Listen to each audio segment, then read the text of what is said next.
Hello students, मैं बिना मिश्रा स्वागत करता हूं आपके अपने परिवार यूनिक टॉपर्स पे। आज हम लोग एटम्स एंड मॉलिक्यूल्स का थर्ड पार्ट करने वाले हैं, जिसमें हम बातचीत करेंगे writing chemical formula. Chemical formula को कैसे लिखते हैं और भी जितना भी चीज इसमें बचा हुआ, जितना भी टाइप टॉपिक बचा हुआ है एटम्स एंड मॉलिक्यूल में, आज पूरा ये स्पॉट में क्लियर हो जाएगा। मोल कॉन्सेप्ट, जो भी सारी चीजें बची हुई है, पूरा हम लोग इसमें क्लियर करने वाले हैं। ओके, तो बिल्कुल वीडियो को स्किप मत करना, पूरा का पूरा वीडियो देखो ताकि और भी अच्छे से कंसेप्ट को समझ में आ जाए। ठीक है, केमिकल फार्मूला का मतलब क्या? The chemical formula of A compound is symbolic representation of its composition. किन किन चीजों से मिल करके कोई भी केमिकल सब्सटेंस बना हुआ है, ठीक है, कंपाउंड बना हुआ है, ठीक है, उसे हम केमिकल फार्मूला कहते हैं। जैसे मैं बातचीत करूं, HCl क्या है भाई? Hydrogen chloride. H2O क्या है? वाटर है। CO2 क्या है? Carbon dioxide. तो हमें ये चीज मैं बताऊंगा कि ये फॉर्मूले बनते कैसे हैं। ये कैसे मैंने लिख दिया, हाइड्रोजन क्लोराइड का H2Cl2 क्यों नहीं मैंने कर दिया, HCl2 मैंने क्यों नहीं कर दिया, HCl ही क्यों किया मैंने, या फिर HCl ही हाइड्रोजन क्लोराइड का क्यों लिखा है, तो वाटर को यही क्यों लिखा है, कार्बन डाइऑक्साइड क्यों ये CO2 लिखा है। इन सारी चीजों के बारे में हम लोग डिस्कस करने वाले। तो बहुत ही इंपॉर्टेंट वीडियो है, बहुत ही इंपॉर्टेंट वीडियो है भाई, कि कैसे केमिकल फार्मूला को लिखते हैं, लिखने का तरीका क्या है, क्यों हाइड्रोजन क्लोराइड का HCl होता है, H2Cl2 क्यों नहीं हो जाता, H2Cl2, H2Cl2, H3Cl3, ये सब की H3Cl4 क्यों नहीं हो जाता, मतलब HCl ही क्यों होता है, सारी चीज हम लोग डिस्कस करने वाले हैं। इसके पहले हमें दो चीज जानना होगा, ठीक है, इसके पहले दो चीज जानना होगा। वैलेंसी, हमें क्या जानना होगा? वैलेंसी बहुत अच्छे से क्लियर होना चाहिए। वैलेंसी अगर क्लियर है तो बहुत सारी चीजें हम लोग इसमें कर सकते हैं। ठीक है, तो हम लोग थोड़ा जान लेते हैं वैलेंसी क्या होती है। ठीक है, वैलेंसी का मतलब क्या? The combining capacity of any element is known as valency. Tough पड़ रहा होगा। वैलेंसी क्या होती है भाई? Combining capacity of any element is known as valency. मतलब कि सिंपल भाषा में समझो, कोई भी एलिमेंट, कोई भी एटम कितना इलेक्ट्रॉन दे रहा है, डोनेट कर रहा है, फिर गेन कर रहा है, या फिर शेयर कर रहा है, लूजिंग, गेनिंग और sharing of electron is known as valency. अपने ऑक्टेट को कंप्लीट करने के लिए, स्टेबल होने के लिए, केमिकल रिएक्शन करने के लिए कितना इलेक्ट्रॉन दे रहा है, ले रहा है, शेयर कर रहा है, सारी चीजें क्या हो जाएंगी? वैलेंसी हो जाती है। ठीक है, जैसे मैं बातचीत करूं, कुछ चीजों को मैं वैलेंसी आपको बता देता हूं। जैसे मैं आपको बता दूं, हाइड्रोजन, ठीक है, हाइड्रोजन की वैलेंसी कितनी हो जाएगी? लिथियम, सोडियम की बात कर लें, ठीक है, सिल्वर की बात कर लो, एल्युमिनियम की बात कर लो, इसकी वैलेंसी क्या हो जाएगी? ठीक है, एटॉमिक नंबर 1 लिथियम का 3 होता है, ठीक है, सोडियम कितना होता है? 11 होता है, एल्युमिनियम कितना होता है? 13 होता है। अब इससे इलेक्ट्रॉनिक कॉन्फ़िगरेशन समझो। ठीक है, हाइड्रोजन का कॉन्फ़िगरेशन करेंगे 1, लिथियम का 2,1, ठीक है, सोडियम का 2,8,1, एल्युमिनियम का 2, 8, 10, 3, 13। अब इतने से आपको वैलेंसी समझ में आ जाएगी, इतने से आपको वैलेंसी समझ में आ जाएगी। अब हाइड्रोजन छोटा एलिमेंट है, इसको डुप्लेट इसका कंप्लीट होना चाहिए, यानी कि आउटर मोस्ट में 2 इलेक्ट्रॉन होने चाहिए स्टेबल होने के लिए। तो कितना और चाहिए? बैलेंस इलेक्ट्रॉन और बैलेंसिंग में बड़ा अच्छे से अंतर समझ लेना। क्या बैलेंस इलेक्ट्रॉन का मतलब? जो आउटर मोस्ट में इलेक्ट्रॉन प्रेजेंट होंगे उसे बैलेंस इलेक्ट्रॉन बोलेंगे, और बैलेंसी मैंने जो बताया वही होता है। ठीक है, तो इसकी बैलेंसी कितनी हो जाएगी? हाइड्रोजन की 1 हो जाएगी, क्योंकि इसको 1 एक और इलेक्ट्रॉन चाहिए, एक और इलेक्ट्रॉन चाहिए भाई, किसके लिए? इसका डुप्लेट कंप्लीट करनी, तभी तो 2 होगा, इसकी बैलेंसी 1 हो जाएगी। अब लिथियम भी छोटा एलिमेंट है, लिथियम भी क्या छोटा एलिमेंट है, इसको भी एक इलेक्ट्रॉन चाहिए। अब एक इलेक्ट्रॉन क्या चाहिए? अब एक इलेक्ट्रॉन, इसका भी डुप्लेट कंप्लीट करने के लिए क्या होना चाहिए? या तो एक इलेक्ट्रॉन किसी को दे दे, या फिर एक किसी से ले ले। तो क्या करता है? बहुत ही इजीली एक इलेक्ट्रॉन क्या करता है? ये किसी को दे देता है। ठीक है, क्या करता है? किसी को ये दे देगा। अच्छा, मान लो एक इलेक्ट्रॉन दे देगा, क्या बचेगा इसके पास? 2 बचेगा, यानी एक इलेक्ट्रॉन दिया तो बैलेंसी इसकी कितनी होगी? 1। अब सोडियम भी क्या करेगा? इसके आउटर मोस्ट में 8 इलेक्ट्रॉन होने चाहिए, यानी ऑक्टेट कंप्लीट होना चाहिए सोडियम को स्टेबल होने के लिए। तो एक इलेक्ट्रॉन किसी को दे देगा, तो इसकी बैलेंसी कितनी हो जाएगी? 1 हो जाएगी। एल्युमिनियम का देख लो, एल्युमिनियम की बातचीत करें तो ऑक्टेट कंप्लीट करने के लिए 3 इलेक्ट्रॉन, 5 इलेक्ट्रॉन और चाहिए इसको। 5 इलेक्ट्रॉन इसको कोई देगा नहीं, तब क्या करेगा? खुद ही 3 इलेक्ट्रॉन किसी को दे देगा। 3 इलेक्ट्रॉन किसी को दे देगा तो क्या बच जाएगा? आउटर मोस्ट में 8 इलेक्ट्रॉन बच जाएंगे। तो बैलेंसी कितनी हो जाएगी इसकी? 3, यानी 3 इलेक्ट्रॉन किसी को इसने दे दिया तो क्या हो जाएगा? इसकी बैलेंसी हो जाएगी। आ रहा है समझ में? आ रहा है समझ में? चलो ये तो बैलेंसी से होकर लेकर कुछ बातचीत हुई। जैसे क्लोरीन की बात कर लो, बैलेंसी कितनी हो जाएगी? 17 होता है, 2 8 10 7 17, यानी 1 इलेक्ट्रॉन और इसको चाहिए ऑक्टेट कंप्लीट करने के लिए, यानी बैलेंसी कितनी हो गई? 1 हो गई। आया समझ में? ये सिर्फ बैलेंसी होती है। कार्बन की बात कर लो, कार्बन क्या होता है? 6 होता है, 2,4, यानी 4 इलेक्ट्रॉन और इसको चाहिए। अब शेयर करके क्या करेगा? 4 इलेक्ट्रॉन ऑक्टेट कंप्लीट करेगा, यानी 4 इलेक्ट्रॉन और चाहिए इसको, तो क्या हो जाएगा? इसकी बैलेंसी 4 हो जाएगी। आ रहा है समझ में? अब बैलेंस इलेक्ट्रॉन बैलेंसी में एक बार और क्लियर कर लो, जो आउटर मोस्ट में इलेक्ट्रॉन होंगे वो बैलेंसी बोलेंगे, यानी क्लोरीन के बैलेंस इलेक्ट्रॉन कितना होगा? 7 होगा, लेकिन बैलेंसी 1 होगी। ये चीज आपको कंसेप्ट समझना है। बैलेंसी समझ गए तो अब बहुत सारी चीजें और क्लियर हो जाएंगी। ठीक है, अगर बैलेंसी समझ गए तो बहुत सारी चीजें अब क्लियर हो जाएंगी, क्योंकि बैलेंसी आपको समझना थोड़ा सा जरूरी था। अब जब मैं पढ़ाऊंगा एटॉमिक स्ट्रक्चर, उसमें और बेसिक तरीके से जितने प्रकार के वैलेंसी हैं, कैसे वैलेंसी निकालते हैं, सारी चीजें मैं और अच्छे से डीप में बताऊंगा। यहाँ पे थोड़ा सा मैंने क्लू दे दिया, हिंट दे दिया, ताकि आपको फॉर्मूले बनाने में कोई दिक्कत ना हो। ठीक है, ताकि आपको फॉर्मूले बनाने में कोई दिक्कत ना हो। अब देखो फॉर्मूला जो बनाना है, कैसे बनाना है, यहाँ पे लिखना हमें सिंबल, यहाँ पे लिखना है सिंबल, यहाँ पे लिखना है वैलेंसी। वैलेंसी या फिर जो एटम है उस पर कितना चार्ज है। ठीक है, ये चीज हमें लिखना है, फॉर्मूले बनाना है। तो ठीक है, मान लो हमें सबसे पहले हाइड्रोजन क्लोराइड का बनाना है। किसका फॉर्मूला बनाना है भाई? हाइड्रोजन क्लोराइड का।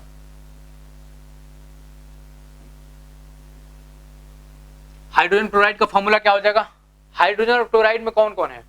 एक तो हाइड्रोजन एलिमेंट है। कौन कौन एलिमेंट है? सिंबल देख लो, हाइड्रोजन क्लोराइड, यानी कि क्लोरीन एलिमेंट होगा। वहां पे कौन होगा? क्लोरीन होगा।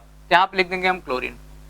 अब यहाँ पे लिखेंगे वैलेंसी। हाइड्रोजन की वैलेंसी कितनी हो जाएगी? 1, क्लोरीन के भी 1। अभी मैंने करके बताया। क्लोरीन का देख लो, 17 होता है, 2 8 10 7 17, यानी कि 1 इलेक्ट्रॉन और चाहिए इसको ऑक्टेट कंप्लीट करने, यानी 1 इलेक्ट्रॉन किसी से लेगा, यानी लेगा भाई, यानी 1 की बैलेंसी इसकी हो जाएगी, यानी क्लोरीन की 1, हाइड्रोजन की 1। क्या करेंगे? क्रॉस मल्टीप्लाई कर देंगे, सीधे क्या हो जाएगा?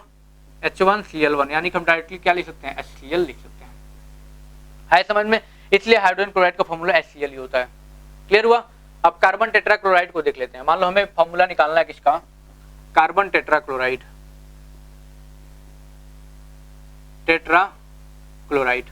यहां मैं लिखूंगा सिंबल, यहां मैं लिखूंगा वैलेंसी। सिंबल में क्या क्या है? कार्बन, और क्या? टेट्रा छोड़ दो, क्लोराइड यानी कि क्लोरीन। कौन कौन है? Ca और Cl है। कार्बन की बैलेंसी अभी मैंने बताया 4, क्लोरीन की बैलेंसी 1। ऐसे क्रॉस मल्टीप्लाई कर दो, क्या हो जाएगा? CCl4। कार्बन टेट्राक्लोराइड का फॉर्मूला क्या हो जाएगा? CCl4 हो जाएगा। आया समझ में? चलो अब एक और देख लेते हैं, हाइड्रोजन सल्फाइड का। हाइड्रोजन सल्फाइड का देख लेते हैं। ठीक है, अब देखो यहां मैं लिखता हूं सिंबल, यहां मैं लिखता हूं वैलेंसी। हाइड्रोजन यार सल्फाइड यानी सल्फर, हाइड्रोजन की बैलेंसी 1, सल्फर की बैलेंसी 2। अब सल्फर की बैलेंसी 2 कैसे हुई देख लो। सल्फर क्या होता है? 16 होता है, यानी 2 8 10 6 16, यानी कि 2 इलेक्ट्रॉन और चाहिए ऑक्टेट कंप्लीट करने के लिए, तो कितना हो जाएगा? बैलेंसी इसकी 2 हो जाएगी। क्रॉस मल्टीप्लाई कर दो, H2S। हाइड्रोजन सल्फाइड का फॉर्मूला क्या हो गया? H2S हो गया। आ रहा है समझ में? चलो सल्फर पे 2 चार्ज होता है। ठीक है, सल्फर पे 2 माइनस चार्ज होता है, नहीं चार्ज भी हम यहाँ लिख सकते हैं, और इसके चार्ज भी यहाँ लिख सकते हैं। ठीक है, यहाँ 2 चार्ज, इस पे 1 चार्ज। ये चीज आपको ध्यान रखना है। आ रहा है समझ में? किसी कोई दिक्कत तो नहीं आ रही है? और मैं कुछ क्वेश्चन देखता हूं, है यहाँ पे, मैं कराता हूं। चलो जैसे मैं बातचीत करूं कि कुछ और इंपॉर्टेंट मैं फॉर्म वो देता हूं तुम लोगों को लिखने का, कैसे लिखते हैं आयनिक। ये तो हमारा सिंपल अगर एलिमेंट होगा, सिंपल एटम होगा, उसके लिए हम लोग फॉर्मूला बना सकते हैं। तो जो आयनिक प्रकार के होंगे, ठीक है, उनसे कैसे बन, जैसे कुछ एग्जांपल मैं देखता हूं, बुक से पिक करता हूं।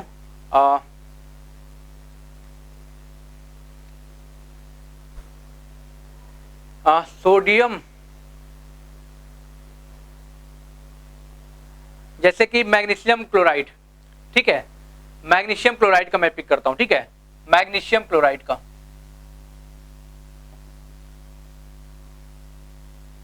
मैग्नीशियम क्लोराइड का फॉर्मूला क्या होगा? ठीक है, तो सबसे पहले हम सिंबल लिखते हैं। यहाँ पे मैं लिखता हूं चार्ज या फिर valency. Symbol magnesium Mg chlorine, ठीक है, ये चीज आपको समझना है। Mg पे चार्ज कितना होता है, Mg2+ होता है, ठीक है, यानी Mg की चार्ज 2, क्लोरीन पे चार्ज आपको पता है Cl- यानी कि 1, तो क्या हो जाएगा MgCl2। इसका फॉर्मूला क्या हो जाएगा MgCl2। आ रहा है समझ में? देखो मैग्नीशियम, भाई मैग्नीशियम कितना होता है 12 होता है, 2 8 10 2 12। अब देखो ऑक्टेट कंप्लीट करना, 2 इलेक्ट्रॉन किसी को दे देगा, 2 इलेक्ट्रॉन किसी को दे देगा तो भाई प्लस में आएगा, यानी कि Mg2+ में आएगा। आ रहा है समझ में? चलो ये चीजें हो गई। और मैं कुछ चीजें पिक करता हूं, जैसे कि दिया हुआ है आपका एल्युमिनियम सल्फेट। एल्युमिनियम सल्फेट का देख लेते हैं, एक फॉर्मूला और मैं आपको कराता हूं एल्युमिनियम सल्फेट का। किसका? एल्युमिनियम सल्फेट का। एल्युमिनियम सल्फेट का फॉर्मूला क्या हो जाएगा, ठीक है, यहां मैं वही काम करूंगा, यहां मैं लिखूंगा सिंबल, यहां मैं लिखूंगा valency. Aluminium sulphate, aluminium Al हो गया, ठीक है, सल्फेट मतलब क्या SO4 2- होता है, आपको ये पता होना चाहिए। सल्फेट मतलब सल्फेट आयन यानी कि SO4 2- होता है, यानी कि अब देखो एल्युमिनियम पे कितना चार्ज होता है, एल्युमिनियम पे कितना चार्ज होता है बताओ, Al3+ होता है, यानी कि एल्युमिनियम पे चार्ज, यहाँ पे चार्ज लिख दो वो भी कोई दिक्कत नहीं है, 3 चार्ज। SO4 पे देखो कितना चार्ज होता है 2 होता है, 2 कर दो, क्या हो जाएगा Al2 SO4 का होल थ्राइस। Al2 SO4 का होल थ्राइस किसका हो जाएगा, एल्युमिनियम सल्फेट का हो जाएगा। आया समझ में?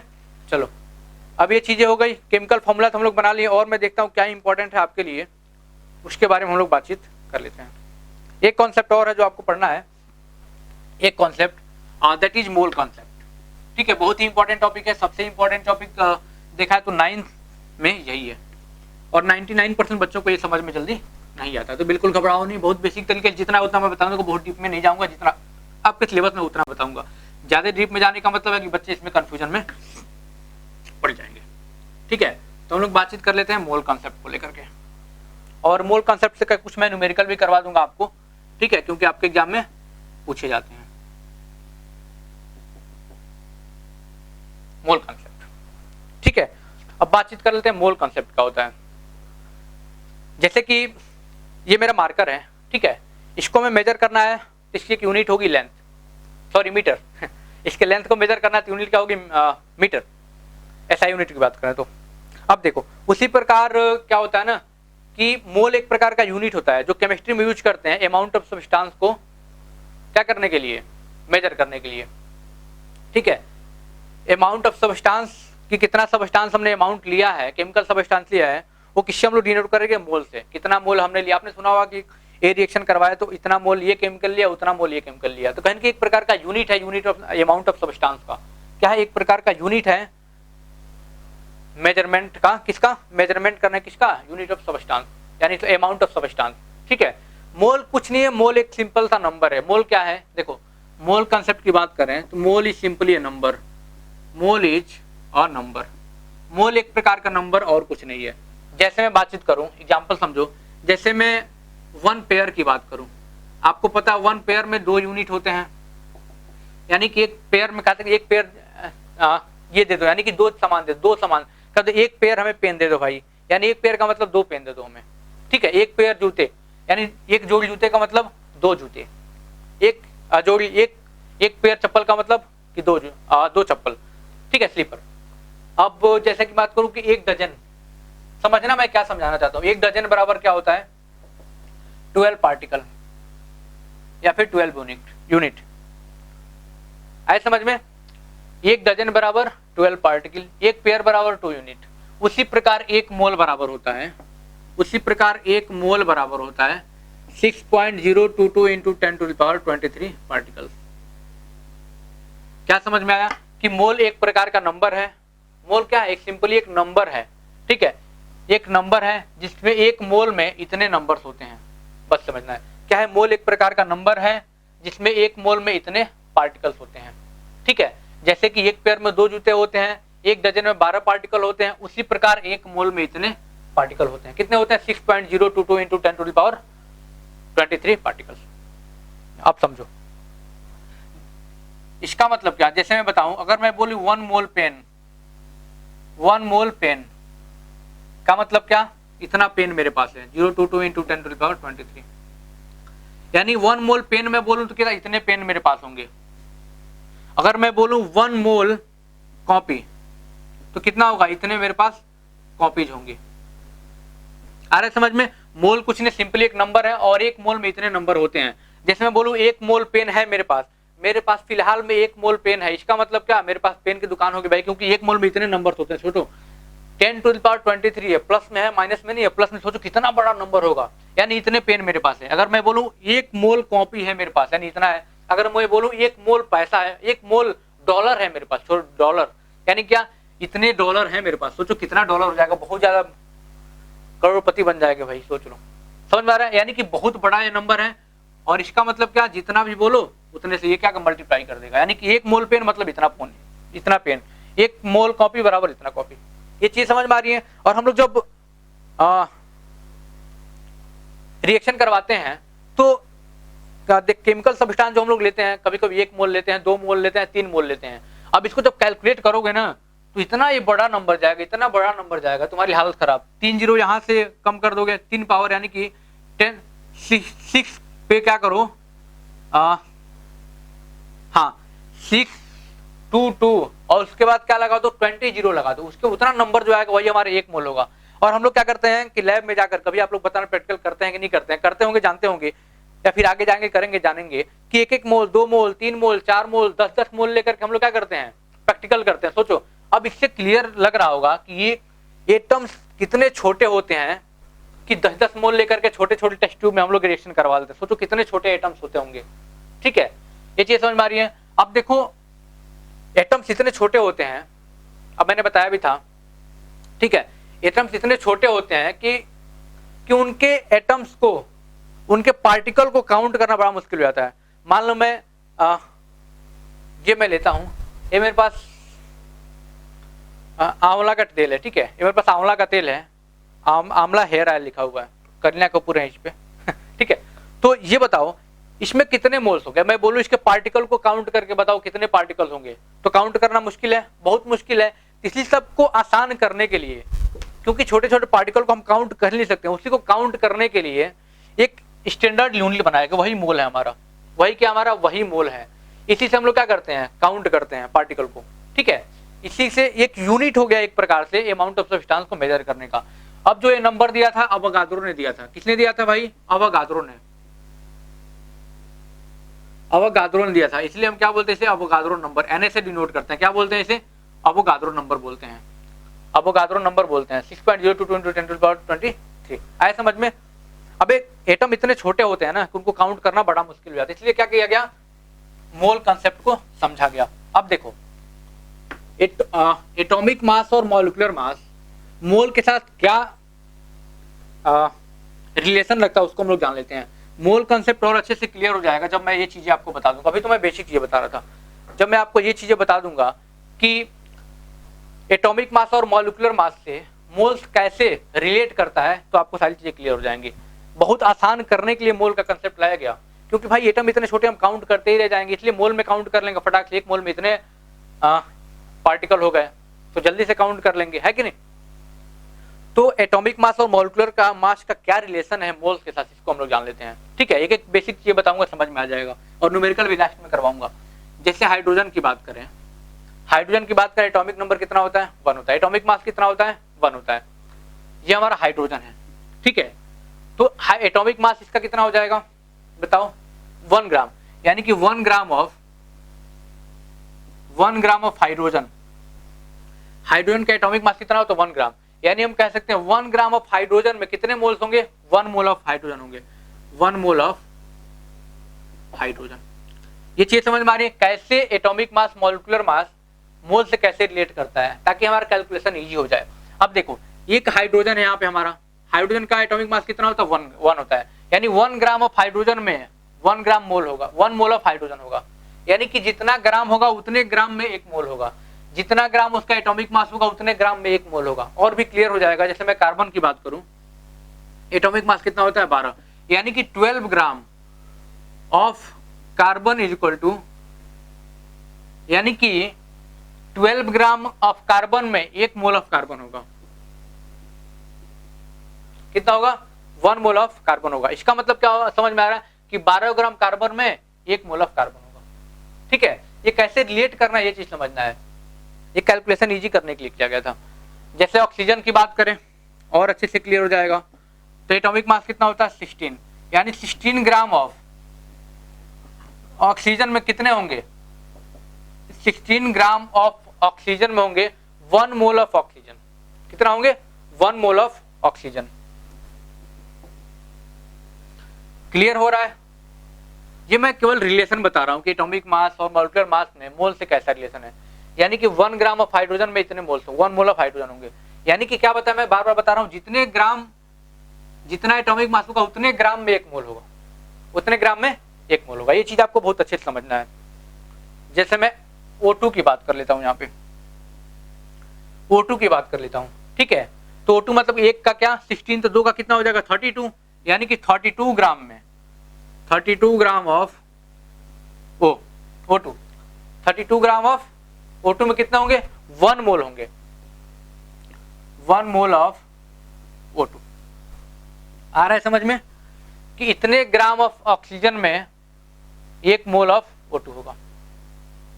ठीक है, ये कुछ रिलेशन है। और भी जैसे H2O की बात कर लें, जैसे मैं H2O की बात कर लूं यहाँ पे, एटॉमिक मास, इसका मॉलिक्यूलर मास कितना हो जाएगा, हाइड्रोजन का 1 का 1 होता है, 2 का 2 हो जाएगा 2 इंटू ऑक्सीजन का 16, यानी कितना हो जाएगा 18U, यानी कि 18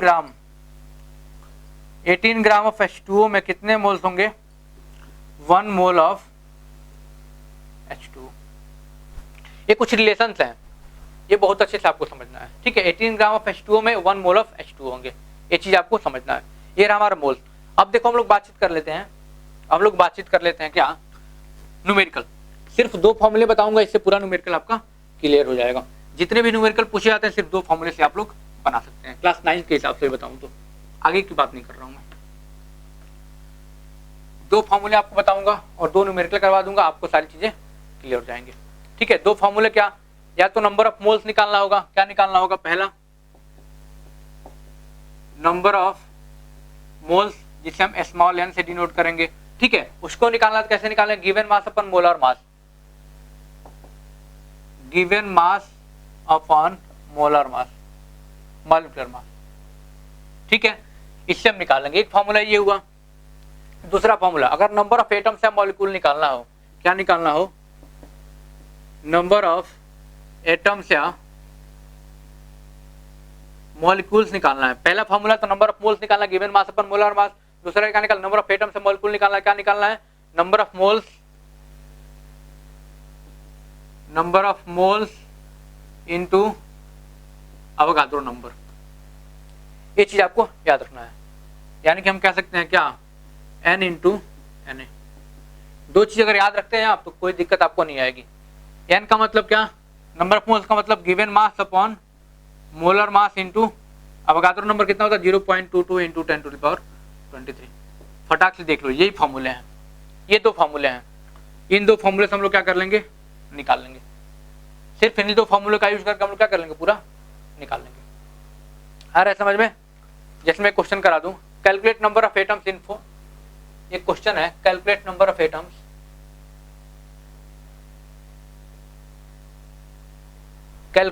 of atoms in 46 gram of Na, in 46 gram of Na। इसमें नंबर ऑफ एटम निकालना है। 46 ग्राम ऑफ सोडियम में कितने नंबर ऑफ एटम्स होंगे निकालना है। अब फॉर्मूला हमारे पास नहीं होता तो हम तो मर जाते। अब 46 ग्राम सोडियम में एक एक काउंट हम करते रह जाएंगे, मर जाएंगे काउंट करते करते, कभी नहीं कर पाएंगे। ठीक है, तो क्या निकालना है, नंबर ऑफ एटम्स निकालना है। नंबर ऑफ एटम्स निकालना है तो क्या हो जाएगा, देखो नंबर ऑफ एटम का फॉर्मूला है n इंटू एन, यानी गिवन मास अपन मोलर मास, क्या हो जाएगा, given mass upon molar mass into Avogadro number Na। ठीक है, रख दो। गिवन मास कितना दिया हुआ, 46 ग्राम दिया हुआ, कितना दिया हुआ, 46 ग्राम दिया हुआ है। और सोडियम का एटॉमिक मास कितना होता है भाई, 23। कितना होता है, 23। आप घबराओ नहीं, अगर याद है तो ठीक है, नहीं याद है तो आपके एग्जाम में दिया जाएगा ये 23। और अवोगाद्रो नंबर कितना है होता है 6.022 इंटू 10⁻23। 23 दूना 46। अब कितना हो जाएगा, सिर्फ इसको मल्टीप्लाई कर दो, आपका आंसर आ जाएगा। क्या हो जाएगा 12.044 इंटू 10⁻23 एटम्स, यानी कि इतने एटम्स होंगे 46 ग्राम ऑफ सोडियम में। आए समझ में, ये हमारा सोडियम एटम। क्लियर हुआ? चलो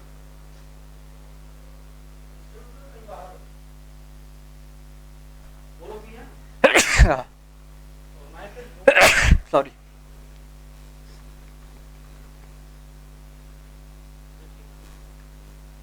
एक न्यूमेरिकल में और करा लेता हूं आपको लास्ट में, ठीक है? एक न्यूमेरिकल में आपको और करा लेता हूं, लास्ट है। क्या मैंने निकाला, नंबर ऑफ एटम्स निकाल लिए। एक और हम लोग न्यूमेरिकल कर लेते हैं, जैसे दिया हुआ calculate number of moles, calculate number of moles, calculate number of moles in 4.6 gram of Na। इसमें नंबर ऑफ मोल्स निकालना है। नंबर ऑफ मोल्स का फॉर्मूला पता है, क्या हो जाएगा, given mass upon molar mass. क्या हो जाएगा, given mass upon molar mass. Given मास कितना देगा 4.6। अब इसका कितना हो जाएगा बताओ, एटॉमिक मास कितना हो जाएगा सोडियम का 23। कितना हो जाएगा 23। एन कितना हो जाएगा 0.2 मोल्स। अरे समझ में, आराम से कर सकते हो आप, कोई दिक्कत नहीं। यानी दो न्यूमेरिकल मैंने करवा दिए। यहाँ पे आपका चैप्टर होता है ये कंप्लीट, यहाँ पे आपका चैप्टर होता है ये कंप्लीट। कहीं से कोई दिक्कत आती है आप कमेंट करके हमें जरूर बताएंगे। Thank you so much unique toppers.